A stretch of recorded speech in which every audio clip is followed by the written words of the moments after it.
Olá, sejam bem-vindos a mais um episódio de Despolariza. Hoje tenho comigo José Serra e Manuel Vilhena. Bem-vindos. Obrigado pelo convite. Antes de conhecermos aqui quem são estas pessoas e o imbróglio em que estão metidos, quero agradecer aos novos mecenas: Matilde Camacho, Maria João Silva, Manuel Peleteiro, José Silva, Nuno Santos, Cristian Marques, Maria Mihalchuk, Helena Falé, José Sousa Soares e Nicole Ferreira. Muito obrigado. Também vocês podem tornar patronos deste projeto. Basta clicarem no link que vai aparecer aqui alguns à minha volta. Têm acesso a conteúdo exclusivo, aos eventos e a uma data de outras coisas. Se não tiverem para aí virados, um like, um comentário, uma partilha, isso ajuda a tudo. Por isso, hoje chega de marketing, vamos aqui aos nossos convidados.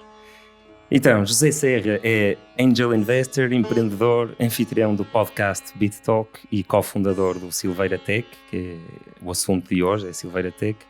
E Manuel Vilhena, cofundador e atual diretor do Silveira Tech.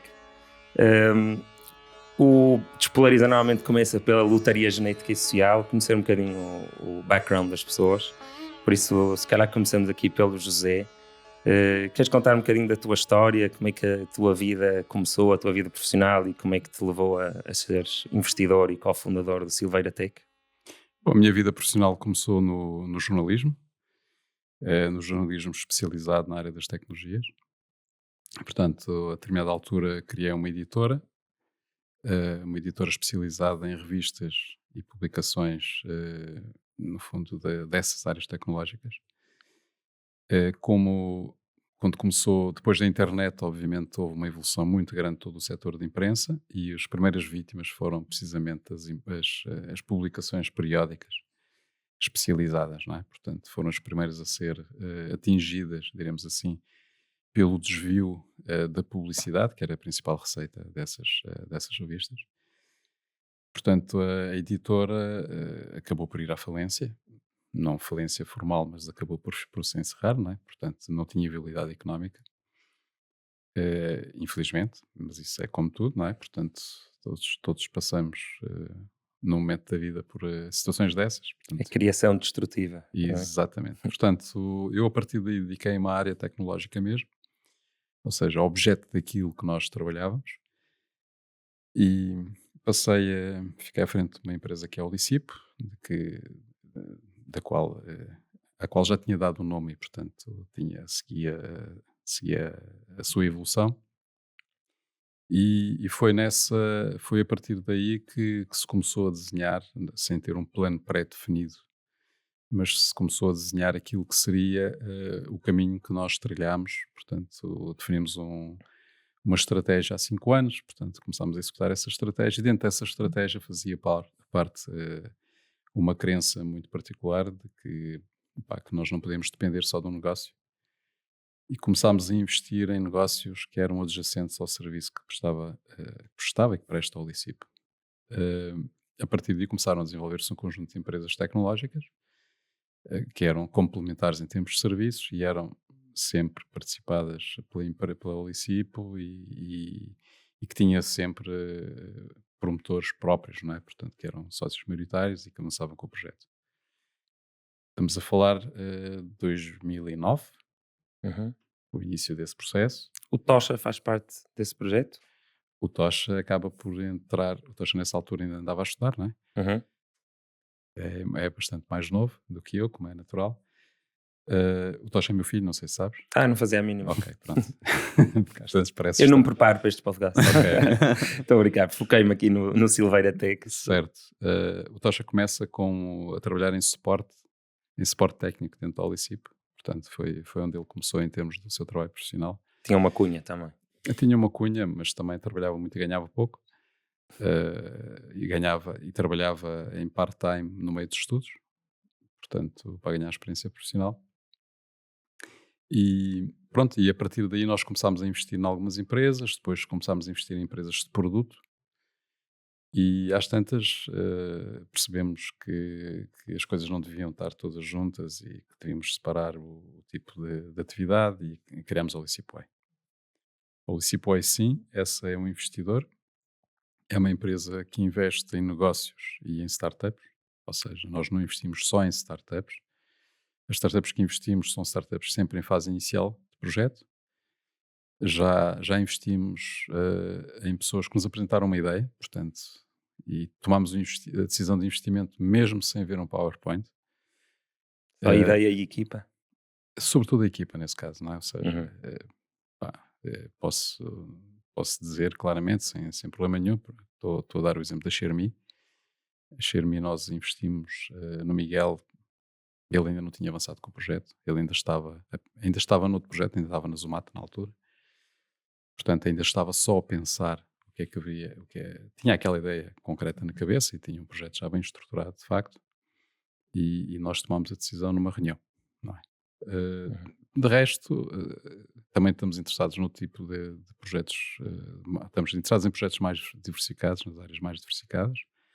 Aqui um vizinho teu avançou com um projeto de produção de insetos, portanto, em Lessa, portanto, e nós investimos nessa empresa, ou seja, estamos desde empresas tecnológicas ligadas É o Vasco? É o Vasco. Conheço Conheces? perfeitamente, sim. Ok, pronto, ótimo. Fomos o primeiro investidor da Tecma Foods, portanto, do Vasco. Tecnofoods? Tecma Foods. E, portanto, não somos... A única regra que nós temos é não investimos em empresas concorrentes. Portanto, porque nós temos uma comunidade forte de founders que que se interajudam imenso. Cada um tem os seus conhecimentos, tem a sua experiência, tem o seu background e, obviamente, partilhando isso com os outros é uma ajuda extraordinária. Portanto, e acho que essa é a grande força que o Licipoi tem, é precisamente isso. Essa rede que nós conseguimos criar de empreendedores que tem uma grande apetência de partilhar ideias, partilhar experiências, de colocar as suas dificuldades para os outros darem dicas de como é que poderão ultrapassá-las, etc. Não é? Então, em 2010, foi esse fundo que investiu no Cerdeira Home for Creativity e foi aí que começaram a ir para aquela zona? Não foi assim. Não? A Cerdeira aparece em paralelo com isto tudo. Nós já estamos na Cerdeira há mais de 30 anos. Portanto, repara, é curioso porque as pessoas, e tal como a história, é reinventada e recriada a posteriori, né? Portanto, e criam-se histórias muito interessantes de como é que foi e como é que não foi. Na verdade, não foi nada assim, né? Porque há sempre uma recriação da história. A verdade é que nós fomos para a Cerdeira porque gostávamos do sítio, porque estava lá uma amiga nossa a viver há já alguns anos, uma amiga nossa alemã que é artesã, portanto, faz artesanato de autor. E gostámos do sítio, ficámos por lá, depois às tantas comprámos uma ruína que nós próprios reconstruímos, a família toda. O Tocha lá misturou muito cimento e acretou muito cimento. Também tinha uma cunha. Também tinha uma cunha para esse trabalho. Pronto, tínhamos sempre tínhamos aquela máxima que é quem não trabalha não come, portanto todos os filhos trabalhavam. Nós temos 3. Portanto, e foi isso que se passou. E depois, às tantas, foi-se desenhando pouco a pouco o projeto, primeiro com um evento que se começou a fazer na Cerdeira em 2006, que é um evento de Elementos à Solta, em que, no fundo, iam vários artistas de todo o país e alguns de fora, convidados durante um fim de semana alargado, a exporem no meio das ruínas o produto da sua criatividade. E depois, às tantas, nós percebemos que para uma aldeia sobreviver e poder ser viva, não bastava recuperar casas, não bastava ir lá de vez em quando, tinha que ter uma atividade económica, não é? Porque as atividades que eram anteriores ao seu abandono não são replicáveis, não é? Já ninguém vai fazer agricultura no meio das pedras, como faziam os nossos antepassados há centenas de anos. Portanto, com enxada e boi.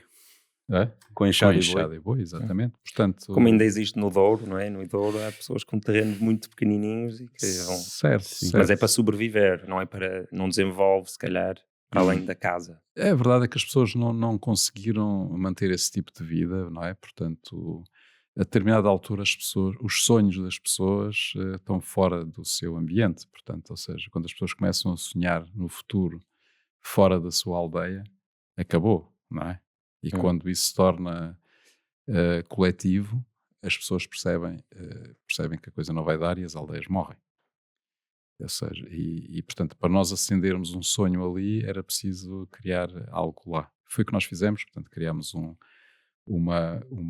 núcleo, para a atividade artística. Portanto, na Cerdeira existe uma escola de artes que funciona durante todo o ano, com uma atividade bastante intensa e bastante valorizada em todo o mundo. Nós temos imensa gente que vem de outros países, de todo o lado, para participar nos workshops e nos cursos que lá são feitos, quer para iniciados, quer mais para profissionais. E essa é a diferenciação. Portanto, no fundo, nós temos lá é uma aldeia com uma oferta criativa.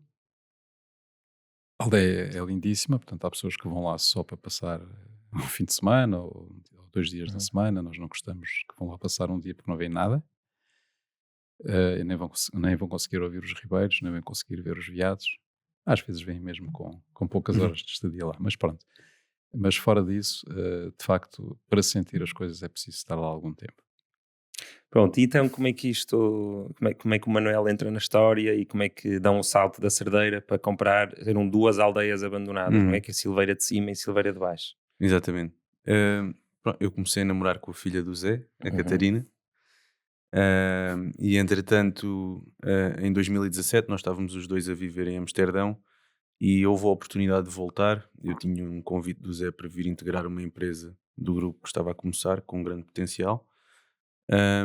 E a Catarina sempre já trabalhava na Cerdeira antes, e depois de ter tido uma experiência em turismo em Amsterdão, quis vir e tomar conta da Cerdeira, no fundo. Então nós voltámos em 2017. Eu lembro-me especificamente até estarmos à mesa em família. Eu estava com a Catarina há cerca de um ano e meio, ainda não era minha mulher, e o José lança a ideia: pá, porque é que temos uma aldeia abandonada ao lado da Cerdeira, literalmente na montanha, no monte ao lado, pá, e fazermos lá uma aldeia, pá, com um projeto mais de longo prazo, para nómadas digitais, para os trabalhadores remotos, para as empresas que querem desenvolver os seus projetos e ficarem ali a trabalhar e inspirarem-se, os nossos empreendedores do nosso grupo que adoram a Cerdeira, para poderem ir para lá e realmente habitar e trabalhar lá.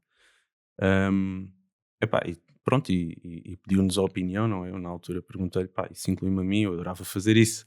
Ele disse: claro. Tu também tens um mestrado em qualquer coisa relacionada com o ambiente, não é? Espera aí, Manel, acho que tu casaste com a minha filha por causa disso. Foi apanhado agora. Não, ela também é muito querida. Também. Mas sim, eu em Amsterdão realmente estudei a gestão de ambiente. Epá, foi um chamamento que eu senti depois de ter terminado o curso de Economia aqui em Portugal. Epá, realmente a Silveira aparece quase como por acaso, não é? Nessa conversa eu percebi que aí havia uma conjugação minha daquilo que são as minhas paixões muito fortes, as pessoas, a inovação, epá, o testar coisas novas, não é? E depois fazer isto num meio natural que é incrível e pelo qual eu já estava apaixonado, já ia à Cerdeira, já tinha ido à Cerdeira bastantes vezes. Portanto, epá, foi. Então, quando só gostava de dizer aí uma coisa, que é o seguinte: nós estamos a falar de um projeto tecnológico numa aldeia, ou melhor, uma aldeia para pessoas da área de tecnologia. E estamos a falar em 2016, 2017, essa altura. Exatamente. Portanto, foi muito antes da pandemia. A primeira vez que fui falar com o Presidente da Câmara e disse: olha, temos assim esta ideia, o que é que acha e tal. Ele disse: Zé, acha que isso faz sentido, as pessoas trabalharem à distância? Ou seja, passado estes anos, 6 anos, o trabalho remoto tornou-se uma coisa banal. Não é? Na altura não era propriamente banal. Mas o que nós queremos não é propriamente ter um sítio onde as pessoas possam trabalhar remotamente. Okay? Acho que isso é muito importante dizer. O que nós trazemos para ali são várias experiências. No fundo, a Silveira, o projeto da Silveira Tech, é um cruzamento, é uma interseção de várias experiências que nós tivemos e que temos, de várias competências que conseguimos desenvolver. São competências como conhecermos bem o ecossistema tecnológico e o ecossistema de inovação. Portanto, e o ecossistema de inovação também nos conhecer a nós, não é?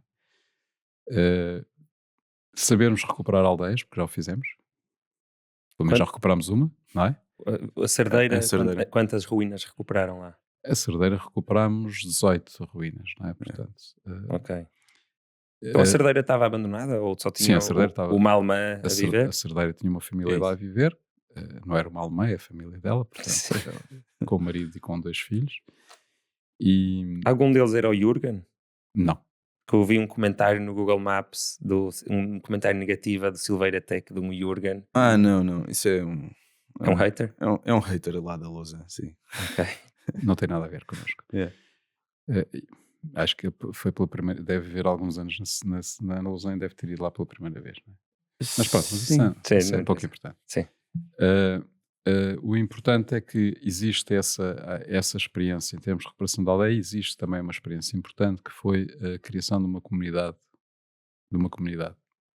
com características completamente diferentes, mas é uma comunidade artística que deu suporte e que deu valor e deu capacidade da Cerdeira conseguisse de facto ter um polo de inovação, um polo artístico, não é?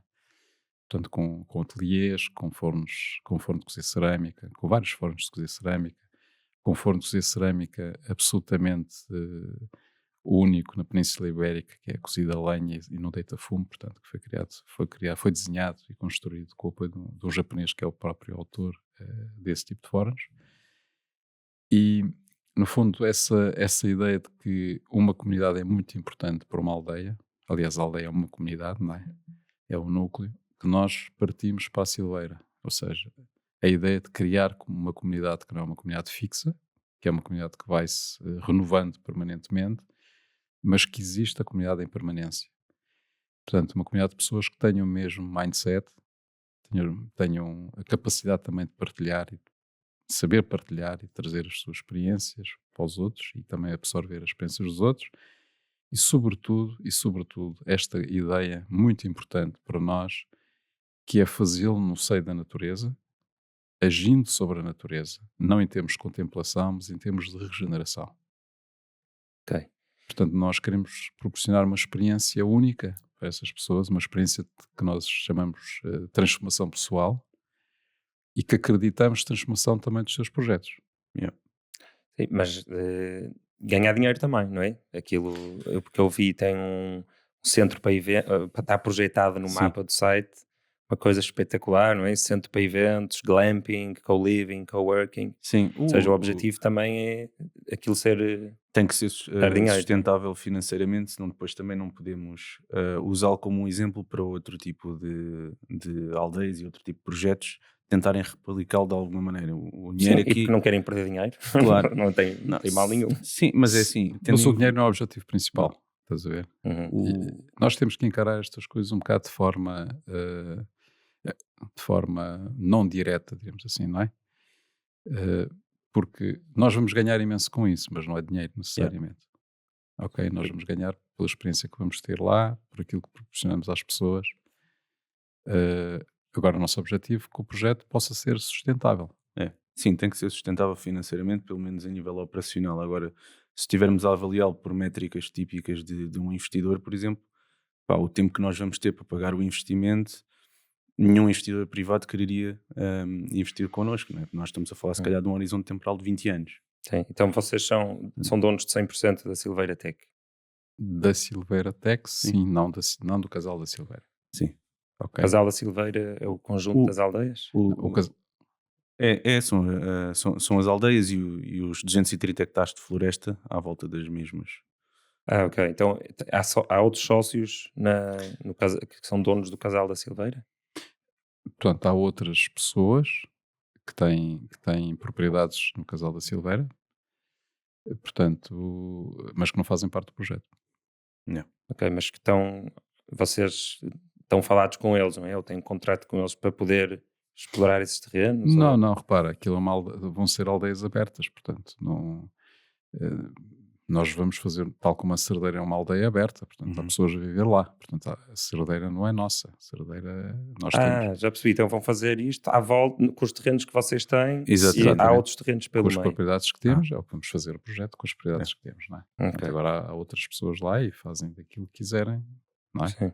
Sim, acho importante falar disto do dinheiro porque acho que principalmente como o teu background é de angel investor e, e há vozes que dizem que opá, quem são estes gajos que não são daqui e vêm para aqui com dinheiro, com as suas cenas tech para tentar ganhar dinheiro, vendendo-se como ambientalistas.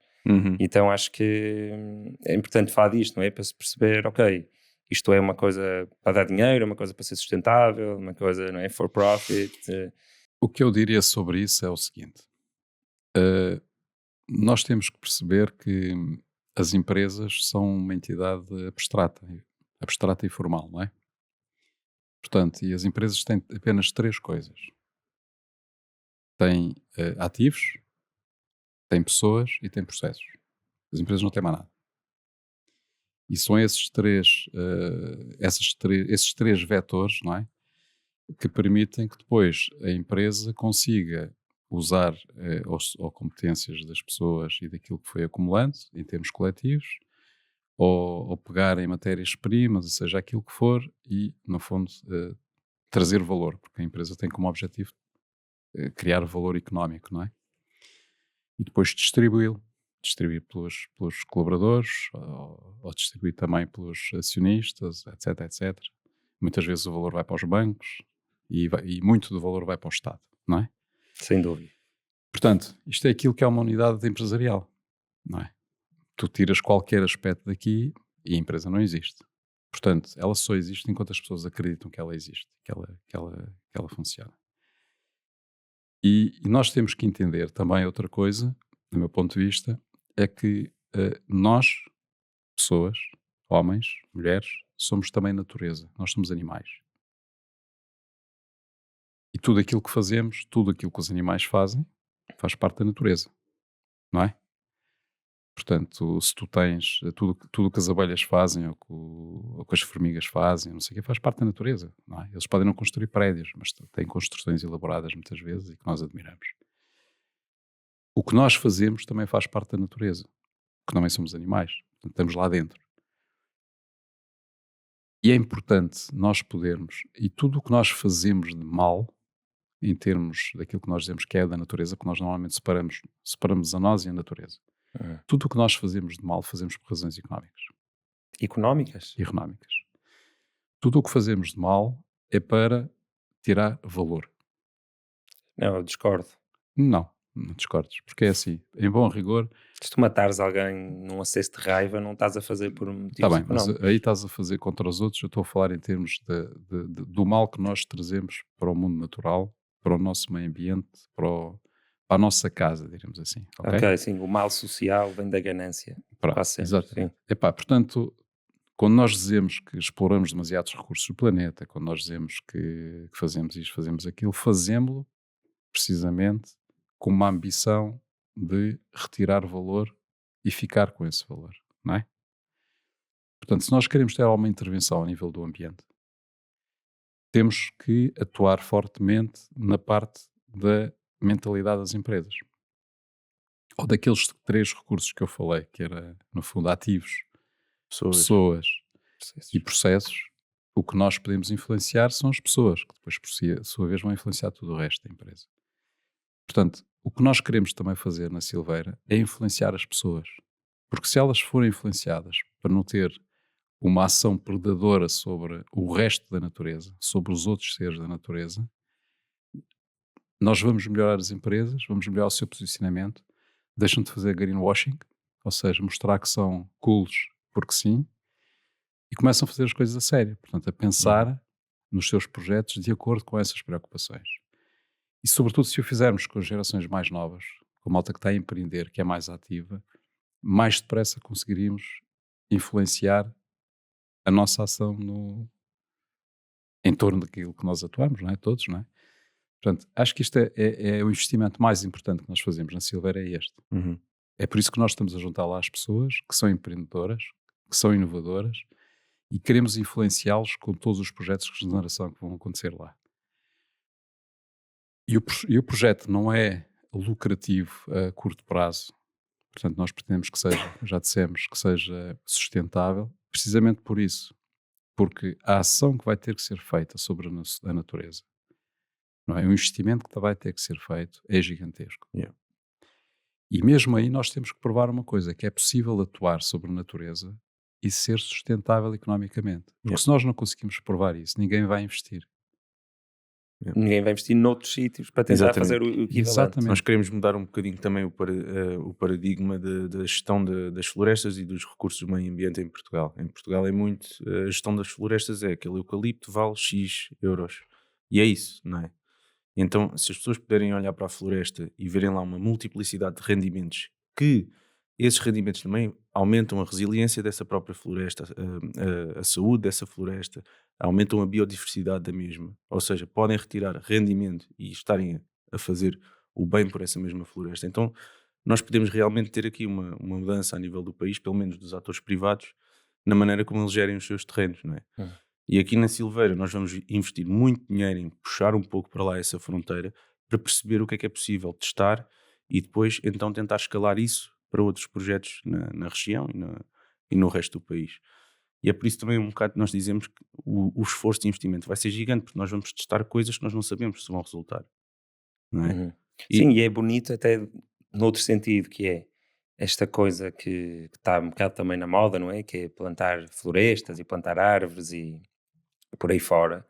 Não tem que ser feito necessariamente pelo Estado, nem por um milionário que decidiu Exato. para pôr no LinkedIn plantar milhares de hectares. Pode ser feito se realmente for sustentável através de agroflorestas ou de outras formas, não é? Exatamente. Ou nem que seja através da pequena uma parte da atividade da comunidade ir para isso. Então realmente dá aqui alguma esperança, não é? Da solução estar na comunidade. Eu acho curioso algumas expressões, por exemplo, quando os madeireiros falam de floresta, falam em madeira de pé. Yeah. É madeira em pé, não é? É.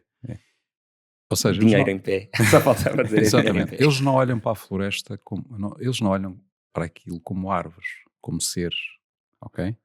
Eles olham como madeira. Yeah. Eles, quando olham por um tronco de árvore, estão a avaliar quanto é que ele pesa. Portanto, isso não tem mal nenhum. É a atividade deles, ok? Isso não tem mal nenhum. Eu ia dizer que todos os agricultores, quando olham para as suas coisas, estão a ver também. Também estou a ver os quilos de batatas. Portanto, claro.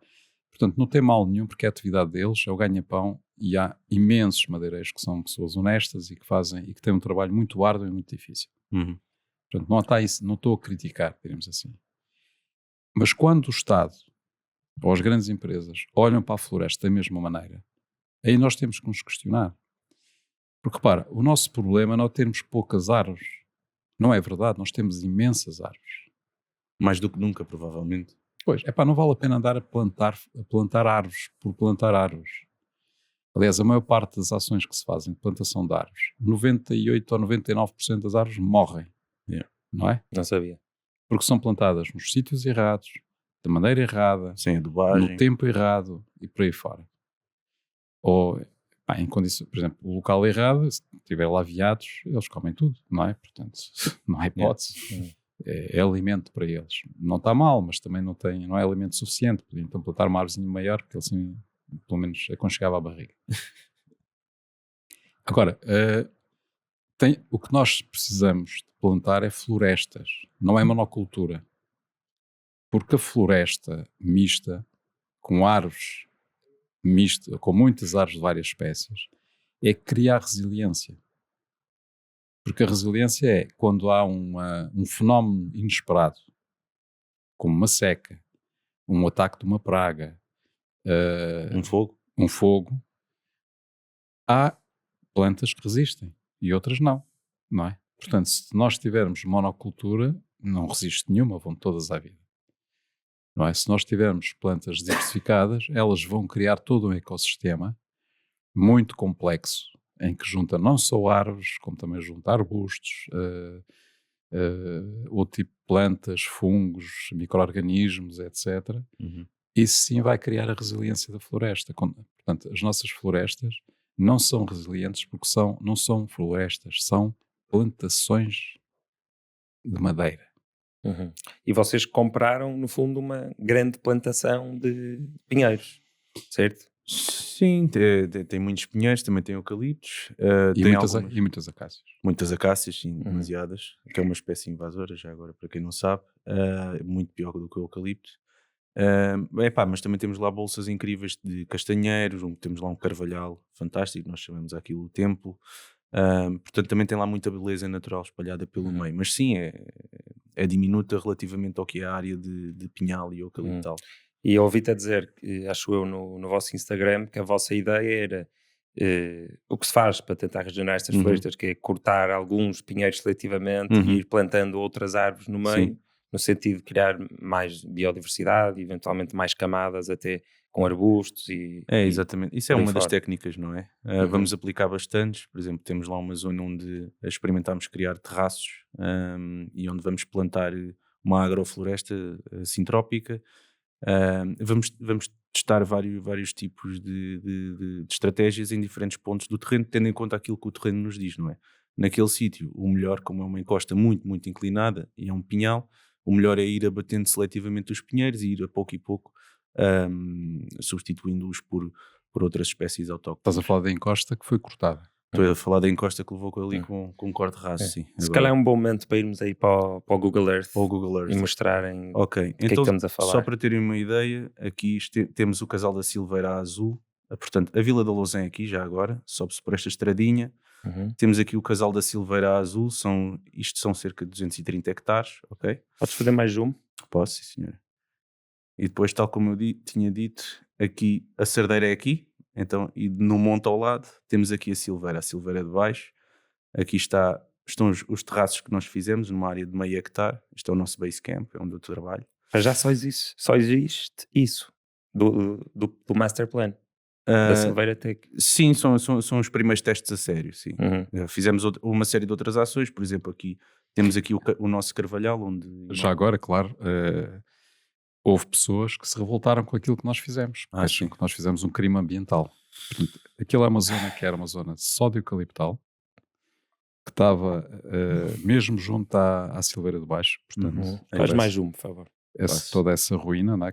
Todas essas isto é a ruínas que estamos Silveira, aí, isto é a aldeia. não é? Ok. E isto é o Temos ali um eucalipto. conjunto de sobreiros muito antigos, fantásticos, lindos. Aqui e aqui deste lado. Portanto, que obviamente mantivemos todos.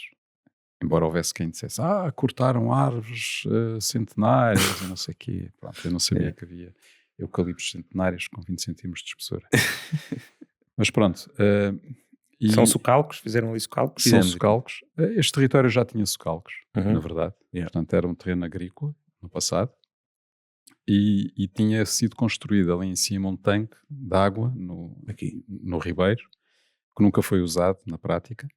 Aliás, nunca chegou a ser acabado. É um tanque bastante grande que nós vamos recuperar. Já temos licença da Agência Portuguesa do Ambiente para recuperá-lo e vamos fazê-lo, porque ele também vai ajudar toda a floresta sintrópica que nós vamos ter aqui a sobreviver e a desenvolver-se, não é? Uhum. Portanto, Desculpa estar a interromper. Havia aí alguma capela? Essa é a tal fonte de água junto à capela? Não tem nada a ver. Isso é mais para baixo. Já mostro se Isso já quiseres. falamos sobre isso, se tu quiseres. Portanto, ou seja, o que se passa na Silveira e em todo o território da Silveira é que durante anos isto esteve a saque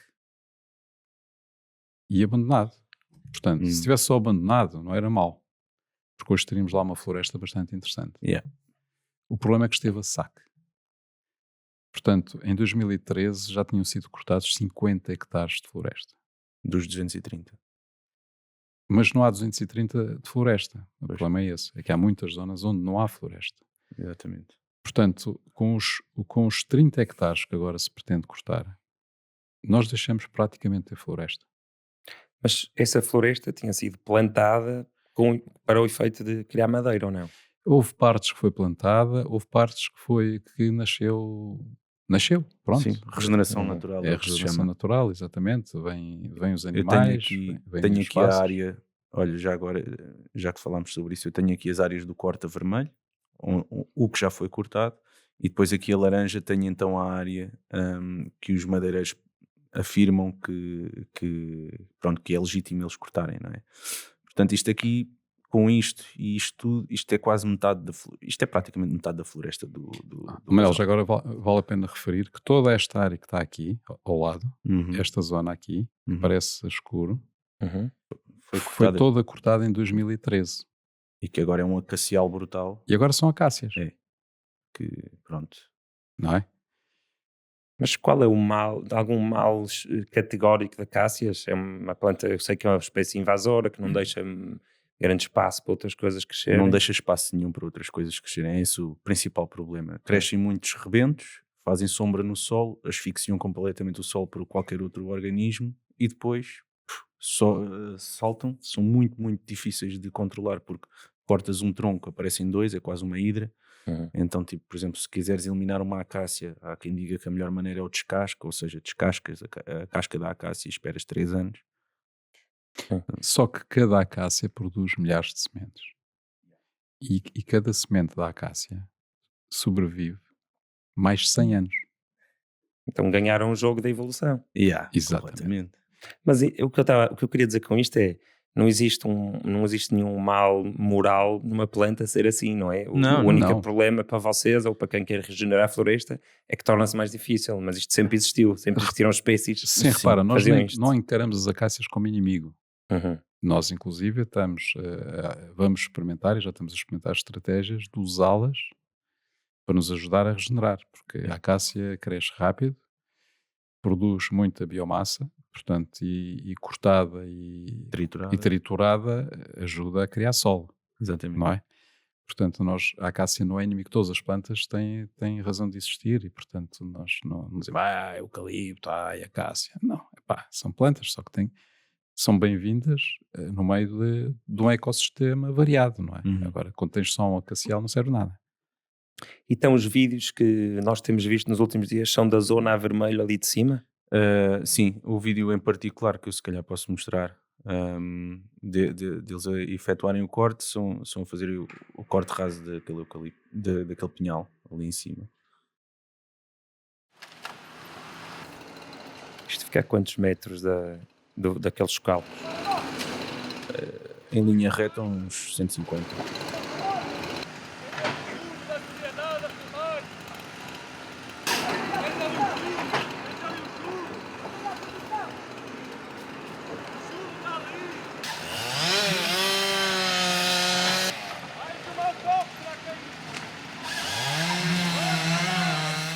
Começaram a representar para o vídeo, não é?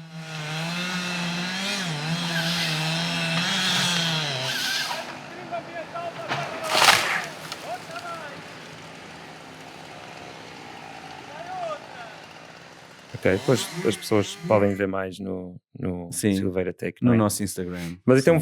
vamos falar isto cronologicamente. Eles apareceram a começar a cortar em setembro, não foi? Fim de setembro? Sim, então pronto, olha, eu se calhar posso contar essa história Sim. que fui eu o primeiro que dei com eles. Eu estava aqui a trabalhar no nosso base camp, pá, e comecei a ouvir muita maquinaria. Isto foi 27 de setembro, uma quarta-feira, e até liguei para o Zé, porque parecia-me que aquilo poderia vir da Cerdeira. Liguei para o José e perguntei-lhe, olha, vocês estão a fazer alguma coisa lá em termos da floresta na Cerdeira? E ele, não estamos. E eu, ok, pronto. Então dirigi-me aqui a esta área da Corte Vermelho, que é uma área que tem terrenos nossos e da Câmara Municipal. Agora está toda de um ano, não é? Essas árvores que estão aí já não existem. Exatamente. Estão na serração.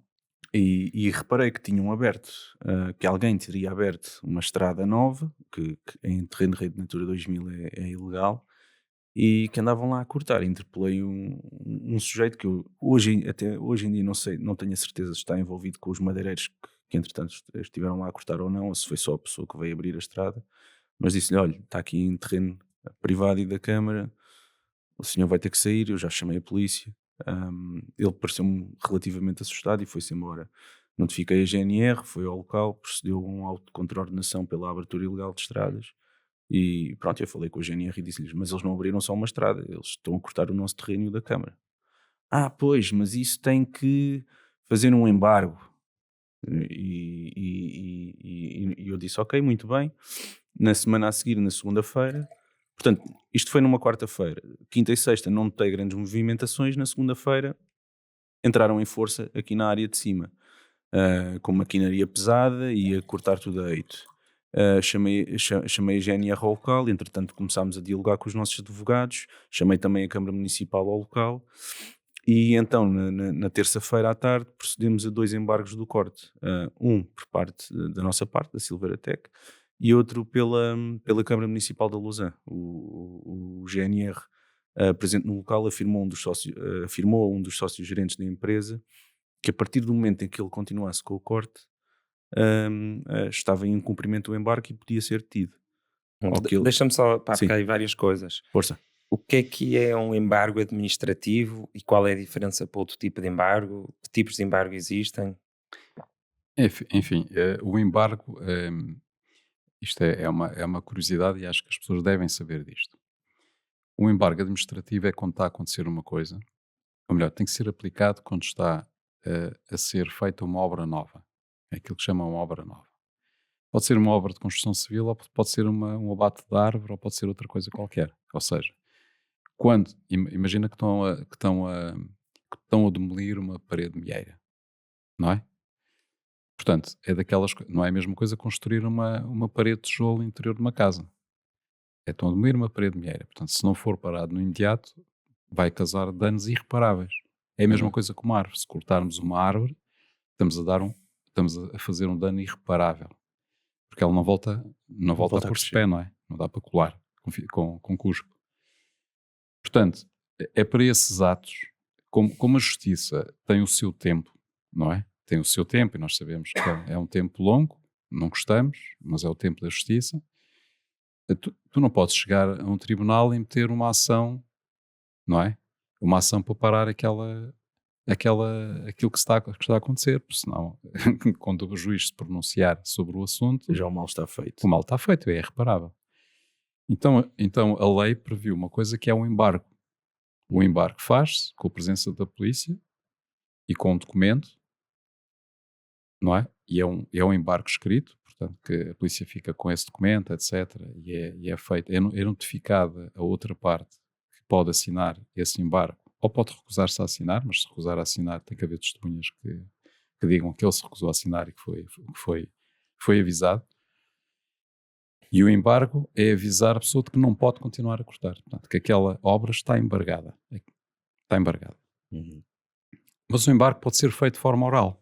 Portanto, a lei prevê que seja feito de forma oral, com 2 testemunhas. Portanto, podes chegar ao fulano que está a partir da tua parede a cortar a tua árvore e dizer: olha, meu amigo, isto é ilegal, pertence-me a mim, portanto, você tem que parar imediatamente. Estão aqui 2 testemunhas, fulano tal, e portanto está declarado o embargo. Não precisa de polícia. Não precisa de polícia para nada. Portanto, até porque a polícia pode não vir, não é? Pois, eles têm muito mais que fazer do que ir atrás de pessoas que se queixam de partirem paredes ou de cortarem árvores, não é? Portanto, agora, a partir do momento que é declarado o embargo, tem que se confirmar esse embargo no tribunal 5 dias depois, até 5 dias depois, com uma providência cautelar no tribunal. Se não for feita essa providência cautelar no tribunal, o embargo perde efeito. Ok? Que é para também a pessoa que foi embargada não ficar pendurada, porque ele pode ter razão para cortar aquela árvore. Sim, é o risco, é o risco que nós todos aceitamos ao existir um mecanismo do embargo. Exatamente. Certo. Portanto, ou seja, eu estou a cortar uma árvore, o meu trabalho foi embargado, portanto, e o que é que acontece? Eu tenho que parar, porque é alguém que está contra aquilo que eu estou a fazer, ele pode ter razão, eu posso ter eu razão. Vamos ter que discutir isso. Por isso é que existe o juiz, para decidir quem é que tem razão do seu lado. Mas, O desculpa, que não faz sentido. Há 5 dias para apresentar uma providência cautelar. Sim. Não é 5 para uma dias. decisão. Não, para apresentar uma Para providência apresentar cautelar. a providência. Claro, depois o tribunal tem o seu tempo, não é? Pois. E só resolve aquilo. Bom, o tribunal pode tomar a decisão de confirmar o embargo, portanto, e fica tudo parado até apreciar a matéria. E tem um prazo que eu não sei, não sou advogado, portanto, não tem um prazo para decidir isso. Ou então pode decidir não embargar e permitir que as coisas continuem e ouvir a outra parte. Claro, aí há o risco da outra parte demolir tudo ou cortar a floresta toda, Sim. não é? Yeah. Pronto, o que também não faz muito sentido. Portanto, o que acontece é que é preciso ter em mente que quem viola o embarque, se eu violo o embarque, se não cumpro a ordem que tu me deste para eu parar, com 2 testemunhas ao lado, eu incorro em crime de desobediência.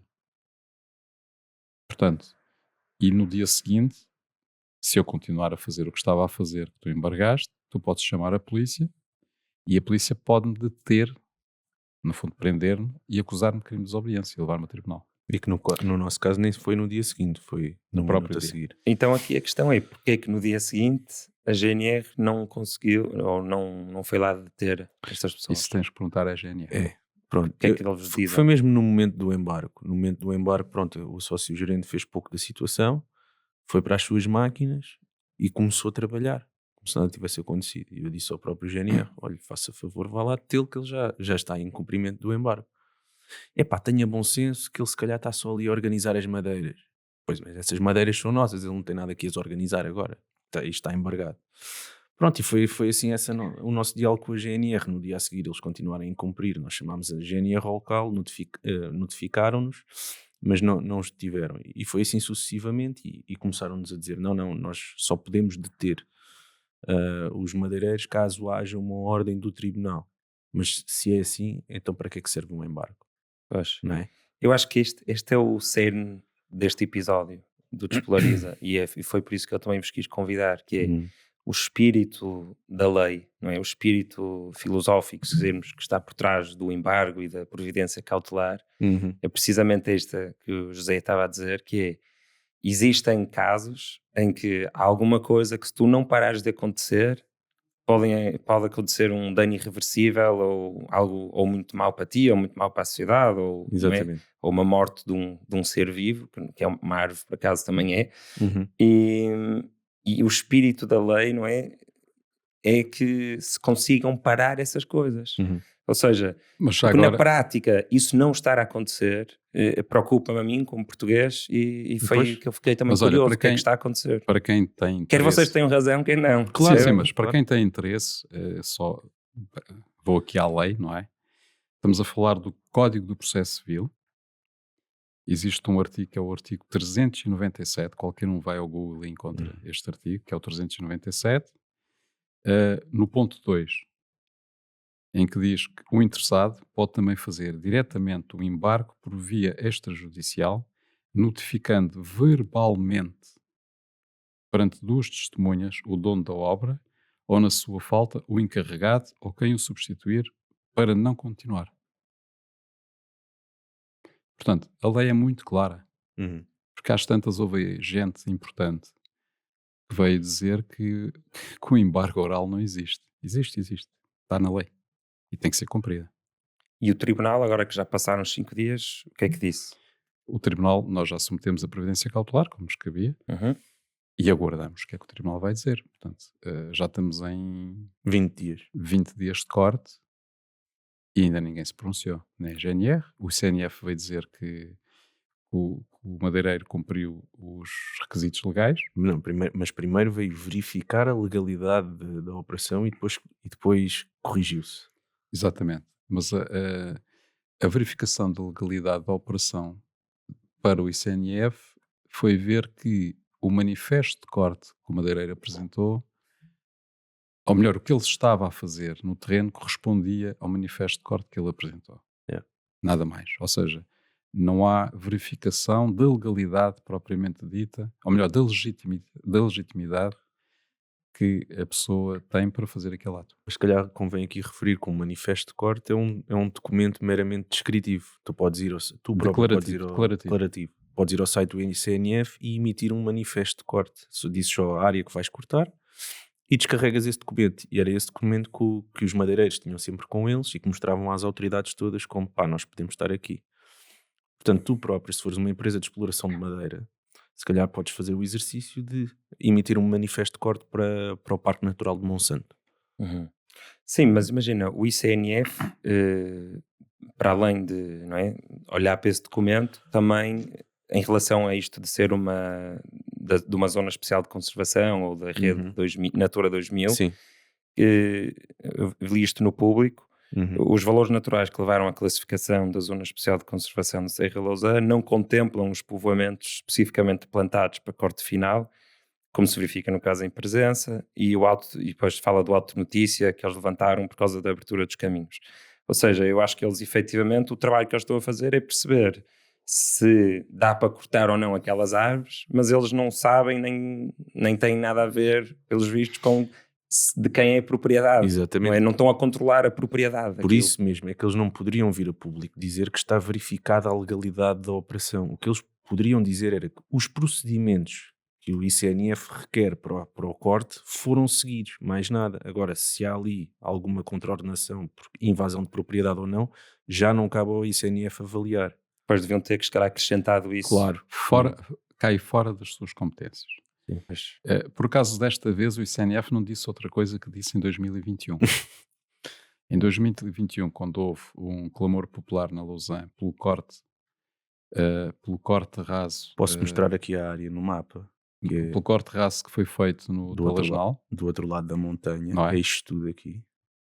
Se calhar se tu virares, vê-se de frente e é... Portanto, Desculpa, não esse, tenho aqui o meu rato. quando foi disso, o ICNF foi mais elucidativo. Disse que os cortes de floresta até são positivos para a natureza, porque ajudam à maior biodiversidade. Pois bem, o ICNF tem toda a razão. Estes cortes que foram feitos ajudaram a uma biodiversidade fantástica, porque agora só temos acácias.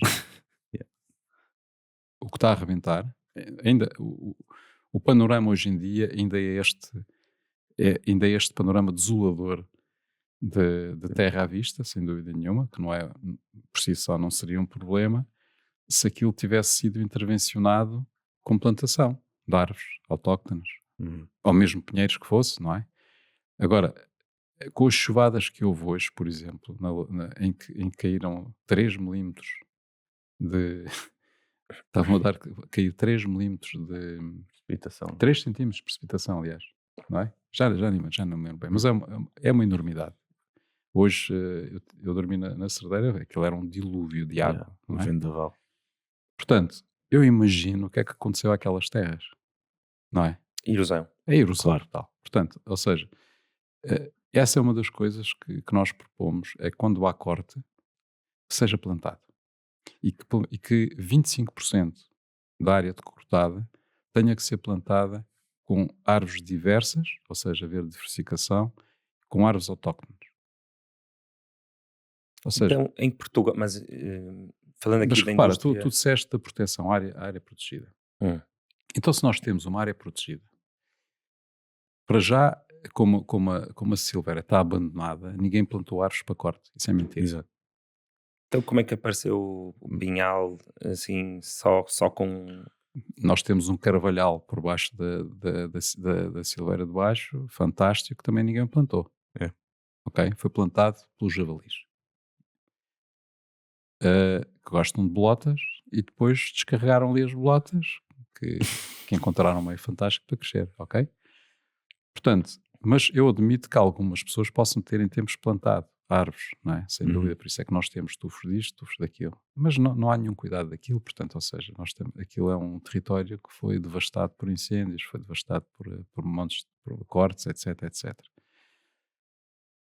Quem lá foi à Silveira viu-se, mesmo durante esta confusão toda de cortes, não sei o quê, madeireiros e pessoas e não sei quantos, está sempre a haver veados. A influência que tem a inexistência de floresta para os veados é brutal. Ou seja, nós estamos a falar, não é só cortar as árvores, é destruir todo o ecossistema, não é? Sim, o facto de ter sido plantado ou não muda o estado presente daquilo. Claro, exatamente. agora repara, o que está em cima da mesa não são os madeireiros, não são eles que fazem as regras, não é? Eles fazem o que conseguem fazer. Obviamente tentam aproveitar ao máximo as possibilidades e oportunidades que têm, não é? Portanto, o que está em causa é os processos que existem para defender a floresta. Não há processos eficazes para o defender. Portanto, o ICNF não se pode apenas encostar na cadeira e dizer temos estas áreas protegidas, temos estas a rede Natura, etc, etc. Tem que ter ferramentas eficazes para controlar o que é que acontece no terreno. Sim, ou no mínimo uma coordenação mais próxima com a GNR, ou a polícia, ou o Ministério E terem do... processos Sim. definidos. Se há uma infração ou suspeita de uma infração, é que pode não haver infração. Nós já vamos falar sobre este caso concreto. Uhum. O que é que aconteceu? Mas pode não haver infração. Mas nesse caso, ou pelo menos o infrator pode não ter até consciência que está a cometer uma infração. O que acontece é que tem que haver mecanismos de intervenção que sejam eficazes, que possam parar as coisas antes que seja tarde demais. Por isso nós apresentámos uma queixa à União Europeia. Porque a Rede Natura é uma iniciativa da União Europeia, tem investimento da União Europeia na proteção da espécie, dos territórios, etc. Portanto, e esse investimento tem que ser protegido. Uhum. Não é? Portanto, nós apresentámos uma queixa, obviamente sabemos que essas coisas levam tempo, mas vai ter alguma consequência. Mas o que a ICNF diz é que, mesmo dentro dessas zonas, no caso de pinheiros e eucaliptos, não há problema em cortar. É a opinião do ICNF. Eu acho que nós temos uma opinião diferente. As diretrizes europeias não... Tudo que é que bem, dizem? mas se nós queremos, eu não conheço o que é que as diretrizes dizem. O que elas dizem, sobretudo, é que tem que se proteger as espécies, não é? Se eles acham que a melhor forma de proteger as espécies é incentivar a monocultura E o corte raso. e o corte errado nas zonas de rede Natura 2000, eu acho que eles estão muito enganados, Sim, concordo tudo ao contrário. perfeitamente. Yeah. não é? Eu não Sim, sei sim. como é que eles estão a querer defender ecossistemas e de várias espécies, mesmo que estejam sobre defesa ou que estejam sob stress ou o que for, permitindo este tipo de situações, não é? Sim. Não é Sim, eu racional. estava a dizer na medida em que era interessante perceber se isso vem de uma, não é, de uma diretiva europeia ou se foi uma decisão portuguesa sobre, ok, isto é uma zona protegida, mas não vamos impedir que haja aqui uma pequena plantação de eucalipto ou Pois. de pinheiro Repara, já há 30 anos, que o repara, pessoal deixe de poder cortar. Eu diria Que há uma que perda económica, efetivamente. Certo, mas repara, então eu acho que nesse caso, porque é assim, as pessoas têm os seus terrenos, ou as empresas compram terrenos para investir e para plantarem eucaliptal e não sei quantos. E nós sabemos que a produção de madeira Uhum. é um dos grandes, é um dos grandes filões em Portugal, ok? Uma grande exportação. É Sim, das Portugal. primeiras itens de exportação de Portugal, sem Uhum. dúvida. Isso é mau? Não é necessariamente mau. Mas tem que se regular. Não pode ser em qualquer sítio. Claro. Não é? Ninguém produz madeira no Monsanto, pois não. Pois, então onde é que devia haver grandes plantações de eucalipto e Epá, pinheiros por certo. vocês? Certamente, eu acho que certamente terá que haver plantações de eucaliptos e de pinheiros. Sim. Eu também acho. Mas também acho que certamente tem que haver zonas de florestas mistas, autóctones, onde não haja plantações de pinheiros e de eucaliptos. Claro. E aí entramos naquela coisa que é, as pessoas têm os terrenos e precisam de tirar algum rendimento. Então acho que o Estado deve pagar por isso.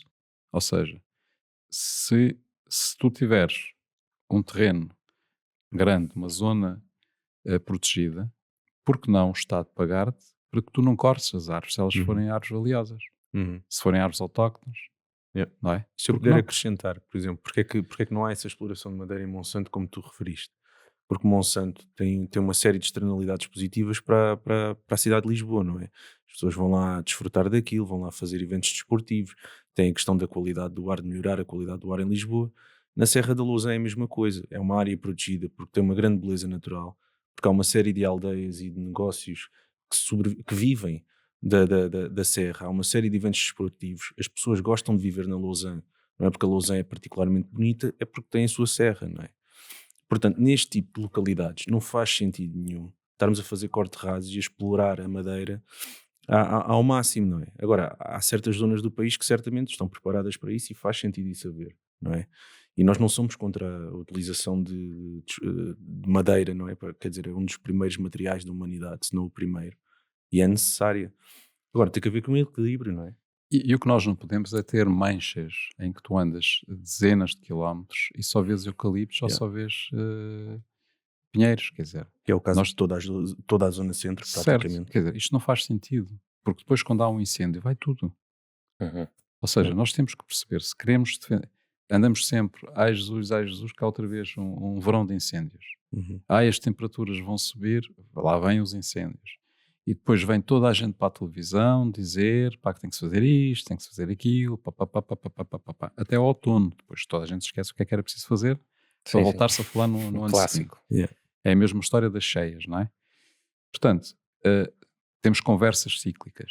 Se calhar é bom para os órgãos de comunicação social, mas só por aí, não é? E depois nós alimentarmos a nossa imaginação e as nossas conversas.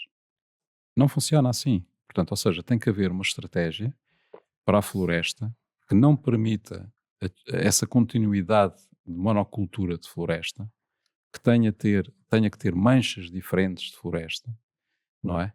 Para a tornar mais resiliente. Porque é assim que acontece em casos como o de Pedrógão, que andam 200 km num único incêndio, não é?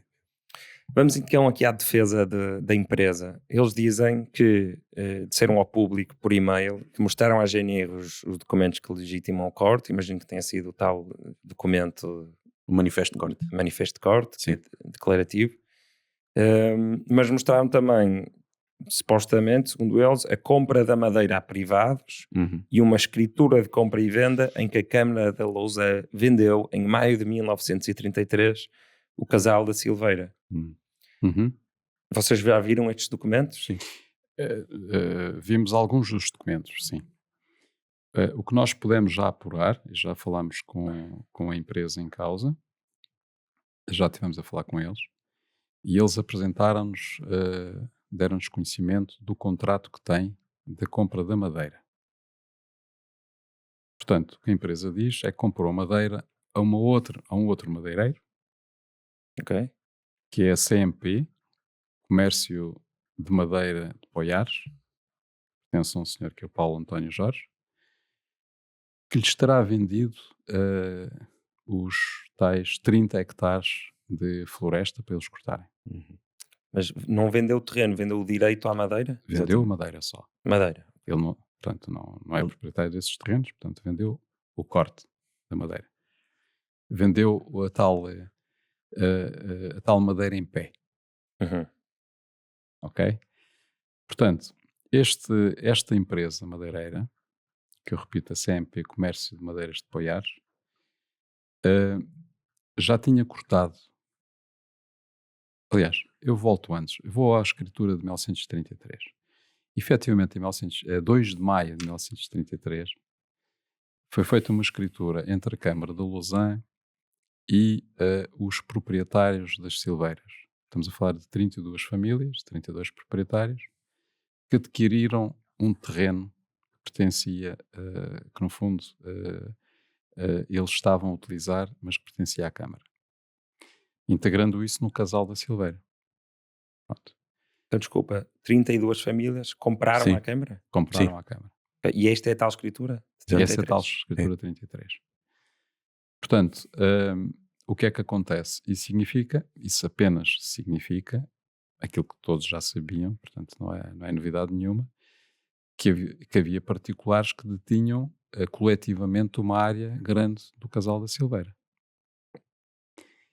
Ora bem, nós não conhecemos o que é que aconteceu a partir daí, porque nós não tivemos acesso a documentos deste madeireiro, da CMP Comércio de Madeiras de Poiares, não é?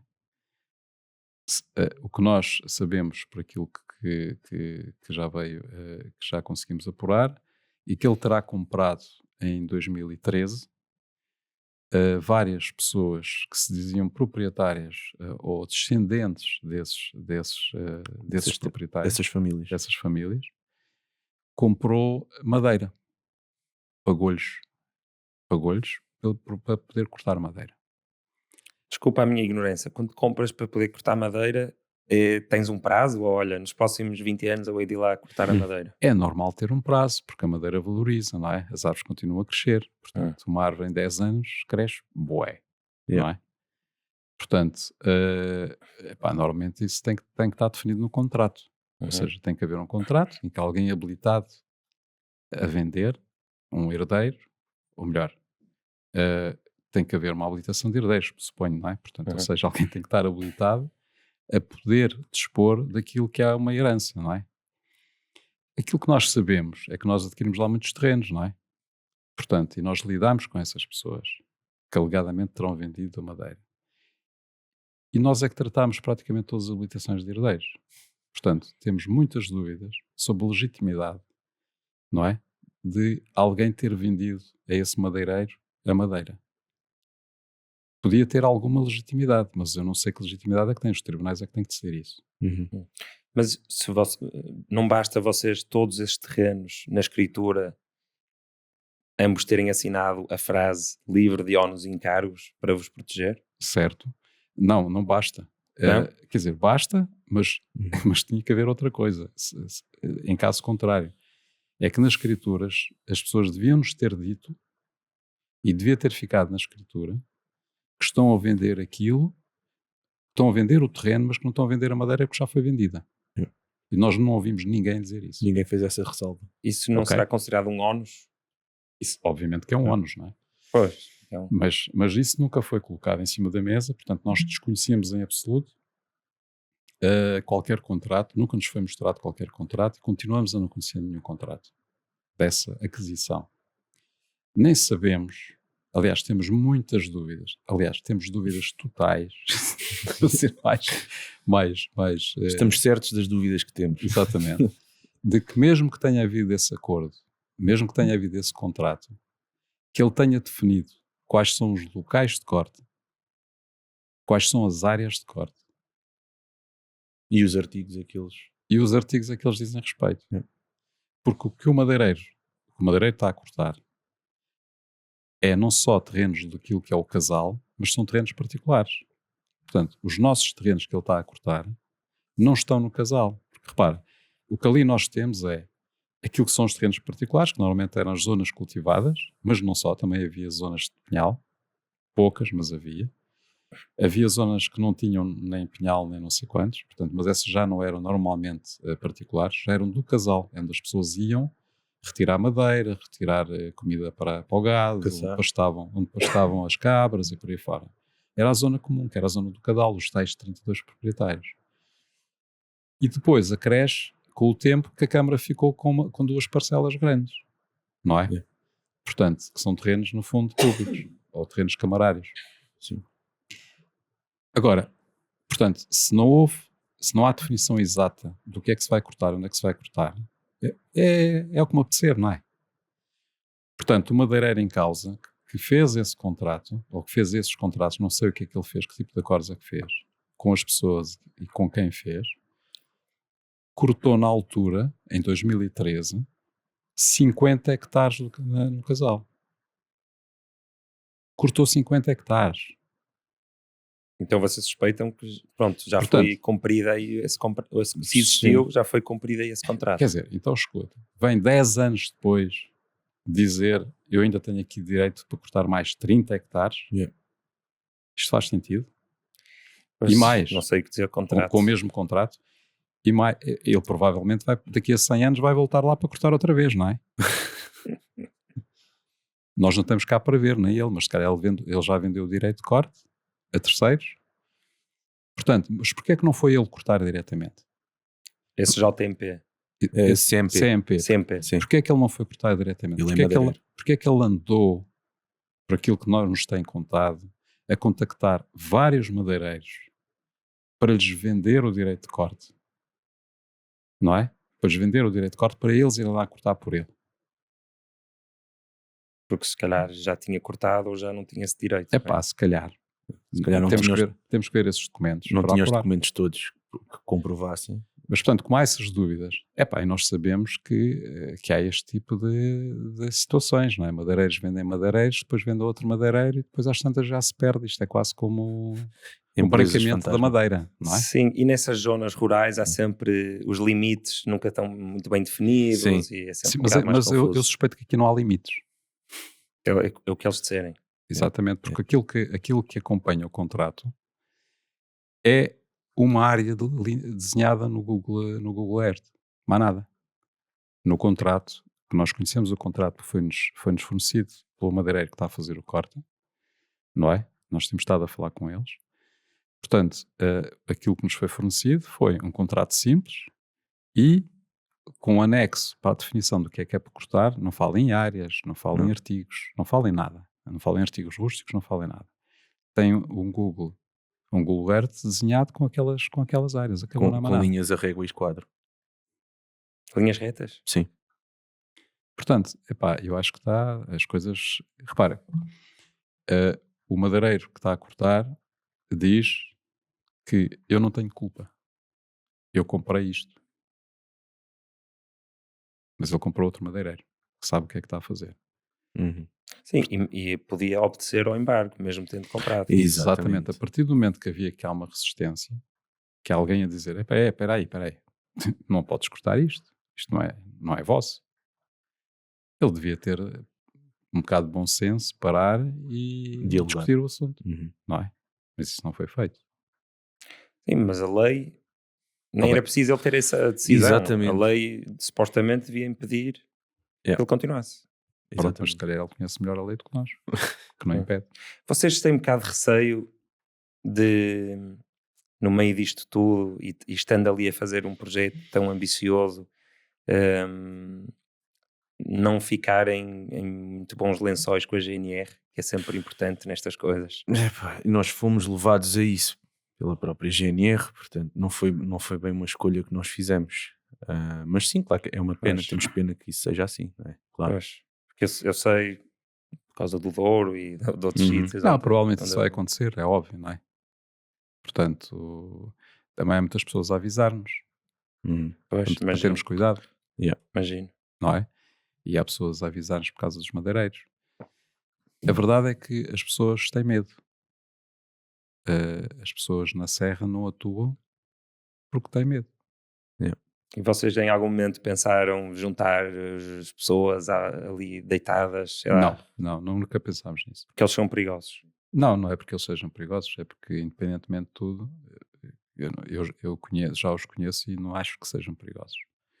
Mas, independentemente de tudo, não vamos incentivar as pessoas a atos que possam provocar acidentes. Claro, é que depois nós não controlamos essas próprias pessoas também, não é? E pode haver alguém mais solícito ou mais aventureiro que depois faça a asneira também, não é? Uhum. Não é a nossa maneira de estar, não queremos pôr ninguém em perigo, seja madeireiro, seja alguém que nos esteja a apoiar. Acreditamos que conseguimos resolver as coisas, o apoio das pessoas tem sido extremamente importante para levar a nossa história tanto a autoridades competentes como à própria comunicação social. E é isso. E no que toca a ter uma ação no terreno, achamos que não é por aí o caminho. Uhum. E nós temos tido muitos apelos nas redes sociais, sobretudo, para ações de sabotagem das máquinas, Yeah. de estragar as máquinas, de cortar isto, de cortar Ideias. aquilo, Yeah. de destruir aquilo. Nós não vamos fazer nada Não, disso. sempre nos recusamos a isso porque As pessoas estão a fazer o seu trabalho, Yeah. percebes? Nós podemos não estar de acordo com eles e temos uma posição diferente. Eles podem achar que estão legitimamente a fazer o que estão a fazer. Uhum. Não é isso que está em causa. O que está em causa é não haver mecanismos que numa situação de conflito deste tipo não consigam atuar de forma eficaz. Isto é que está em causa. Não é o madeireiro, são as autoridades. Sim, sim, é isso. É o cerne da questão e é a parte preocupante. São estas falhas burocráticas e falhas processuais Mas agora que repara, às vezes acontecem. nós temos o poder de fogo que conseguimos desencadear, não é? Nós pusemos Mediático? Basta ver, não é? Nós numa semana recolhemos aliás, em 4 dias recolhemos 7.500 assinaturas necessárias para levar isto ao Parlamento. Sim, e vieram ao melhor podcast de Portugal. Exatamente. Querem melhor? O segundo melhor. O segundo melhor. Mas agora imagina as pessoas que estão sozinhas. As pessoas que estão sozinhas e que são alvo deste tipo de situações e que não conseguem fazer nada. Yeah. Isto é uma grande injustiça. Ou seja, nós não estamos a lutar por nós só. Nós estamos a lutar pelas nossas árvores, que não queremos fazer o nosso projeto num deserto. Não queremos fazer o projeto num deserto. E as pessoas da Lusan sabem do que é que estamos a falar. Uhum.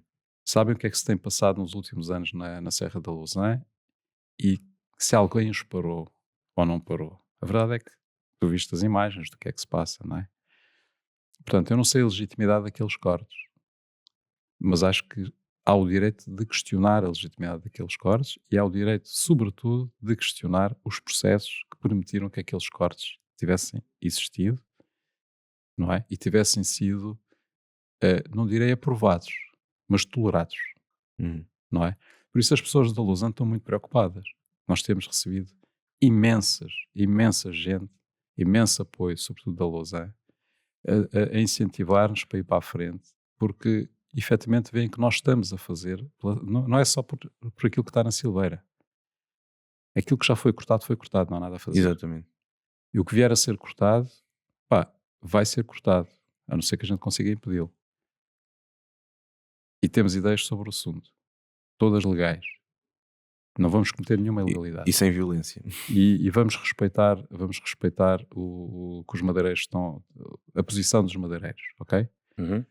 Mas nós não concordamos com nada disto. Portanto, vamos denunciar a situação, vamos submeter a petição à Assembleia da República, temos propostas concretas de alteração de leis e de processos, Uhum. epá, e vamos lutar até ao fim, até as coisas mudarem. Isto no limite é para que, caso nós não consigamos impedir que os madeireiros cortem aquele grande troço do nosso projeto, pelo menos consigamos com que outros proprietários, outros projetos como o nosso, nunca tenham de passar por uma situação destas. Pelo menos isso. Claro, sim, e Não tenho mais que passar por situações destas, Mais. porque há muita gente a passar por situações Yeah, destas. verdade. sim. E foi um bocado, como eu disse, foi um bocado por isso que eu vos convidei, não é? Porque Uhum. esta história é de alguma forma universalizável, isto pode acontecer a qualquer um, não é? Tens uma propriedade privada ou uma mistura de privada e pública e começam a fazer lá coisas e tu não consegues parar que aquilo Yeah. aconteça. Yeah. Estranho. Yeah. Então, quem falhou aqui, a mim parece-me, foi a GNR. Também não podemos dizer isso, na verdade. Nós ficamos muito zangados com eles. Yeah. E, Porque é que eles dizem que não podemos deter? repara, a GNR tem o seu comando, não é? Sim. Tem os seus procedimentos. Nós também não conhecemos exatamente quais são os procedimentos que eles têm que seguir e quais são os processos que eles têm que seguir. A nós parece que eles não são eficazes, por isso é que o corte continua. Portanto, eles têm que obedecer o Ministério Público, eles têm que obedecer aos tribunais, ou seja, o que nós sentimos na prática é que nós estamos a criar um país em que as autoridades são tão visadas em termos de responsabilidade, seja elas quais forem. Ou seja, é solicitada tanta responsabilidade pessoal às pessoas que Yeah. têm que tomar decisões, que eles acabam por não conseguir tomar decisões, sob pena de serem responsabilizados pessoalmente. Estás a ver? Ou seja, e depois as coisas acabam por se encadear Yeah. e levam à paralisia. Ou seja, eu sou da GNR, eu não vou tomar a iniciativa sozinho, eu tenho que ter a cobertura de alguém que me permita justificar porque é que eu vou fazer isso, senão depois sou acusado. Yeah. Não é? Mas será, em parte, por por as coisas serem mais sobre senioridade dentro da GNR do que sobre Não, cumprir não. a lei? Eu diria que é uma questão do sistema burocrático que nós desenhamos, que está a funcionar mal, porque neste momento depende de individualidades que arrisquem a própria pele para o colocar a funcionar bem. Então nós não temos procedimentos e responsabilidades das próprias estruturas, seja aqui da GNR, seja do ICNF, seja de quem for, que tenham autonomia para resolver as situações sem que depois as individualidades dentro desse departamento sejam acusadas pessoalmente de excesso de zelo ou de inação, não é? Ok, isso é muito interessante eu e vou- deve dar para aplicar a muitos institutos portugueses de Em outras todo lado. coisas. Repara, Em todo lado. eu acho que nós também temos de ter noção do seguinte. Nós muitas vezes olhamos para as pessoas que têm poder e pensamos que eles têm muito poder. Na verdade não têm. Porque hoje em dia, qualquer responsável político, antes de assinar seja que papel for e tomar seja que decisão for, vai submetê-la aos seus técnicos para avaliarem se aquela decisão deve ou não ser tomada. Uhum. E ele vai proceder de acordo com a opinião. Percebes? Ele vai pôr a sua assinatura, a dizer execute, não é? Na opinião de um técnico que foi elaborado durante não sei quanto tempo. Portanto, isto significa o quê? Que ele não vai ter capacidade de nenhuma decisão autónoma. Nós estamos a matar a autonomia de decisão. As pessoas não têm autonomia. E se não tens autonomia, também não tens responsabilidade. Quando tu desresponsabilizas as pessoas, tu retiras a autonomia. Uhum. Portanto, e o sistema que nós estamos a criar leva a uma burocracia tal que nós acabamos por paralisar o sistema. Ele acaba por atingir o auge da sua incompetência. Yeah. Não funciona. Não protege os direitos dos cidadãos porque não funciona. Porque há tanta... Olha, eu vou dar um exemplo que não tem nada a ver com isto. Um exemplo da área da medicina.